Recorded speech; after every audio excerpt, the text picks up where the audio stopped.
Olá pessoal, tudo bem? Prontos para mais uma aula de biologia? Pois é, meu nome é Marcondes Félix, eu sou professor de biologia e convido vocês a biologiar comigo. Vamos biologiar?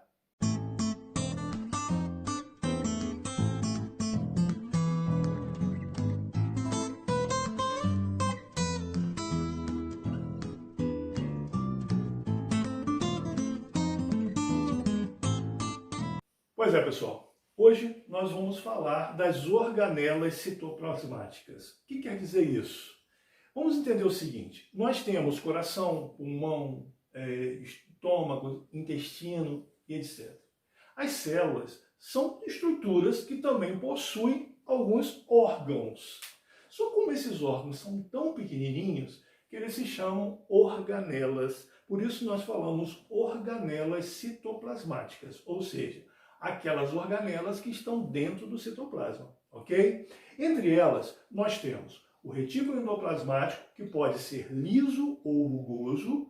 Nós temos o aparelho de Golgi, ou complexo de Golgi, ou Golgiense. Nós temos as mitocôndrias, os lisossomos, os ribossomos, os vacúolos, os centríolos. E nas células vegetais, nós temos os cloroplastos.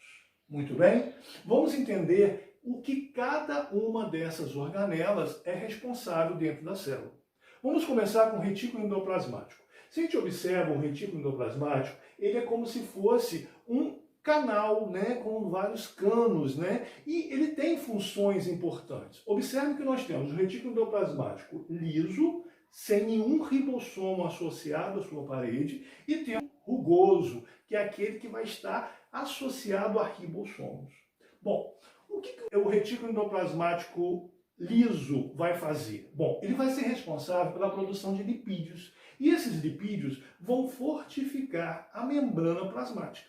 Ok? Então, o retículo endoplasmático liso é responsável pela produção de lipídios, gorduras, que vão fazer com que a membrana plasmática se reforce, fique reforçada. Ok? E o rugoso? Bom, o rugoso ele vai realizar síntese de proteína, dobramento e transporte dessas substâncias dentro da célula, porque ele vai distribuir algumas substâncias aí, ok? Bom, outra organela, o aparelho de Golgi, complexo de Golgi ou complexo golgiense. Ele é como se fossem pilhas de sacos, né? Um em cima do outro, e ele vai ter uma função importante, que uma delas é o armazenamento e exportar proteína sintetizada. Então, o aparelho de Golgi, ele vai fazer o armazenamento e transporte de algumas proteínas. As mitocôndrias.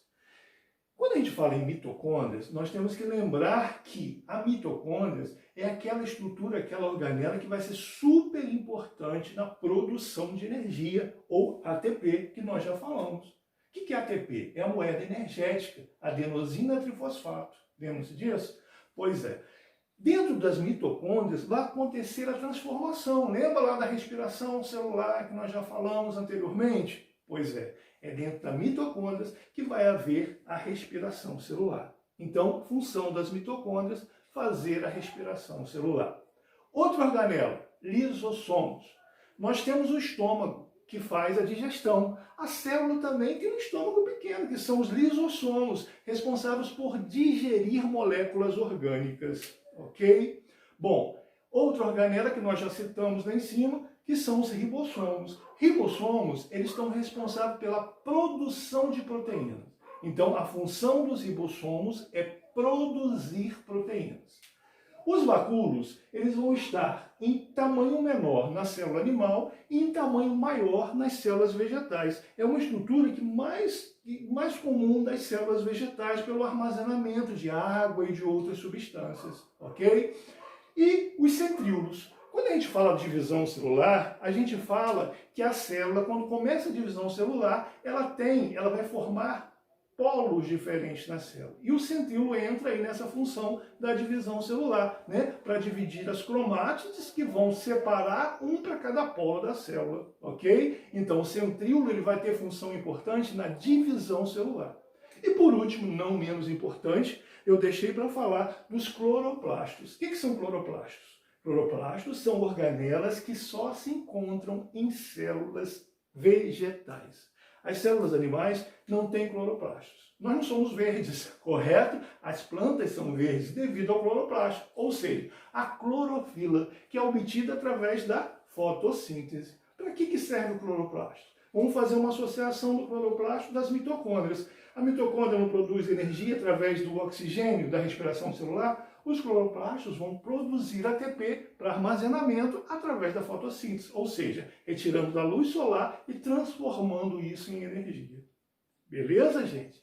Falamos então de organelas celulares, organelas citoplasmáticas. Lembrando, retículo endoplasmático, liso rugoso, aparelho ou complexo de Golgi, mitocôndrias, lisossomos, ribossomos, vacúolos, centríolos e os cloroplastos, que são de células vegetais. Tranquilo? Espero ter ajudado vocês a mais essa aula de biologia, tá? Se curtiu, dá um like aí, faça um comentário, se inscreva no canal. Vamos continuar biologiando. Um abraço, pessoal.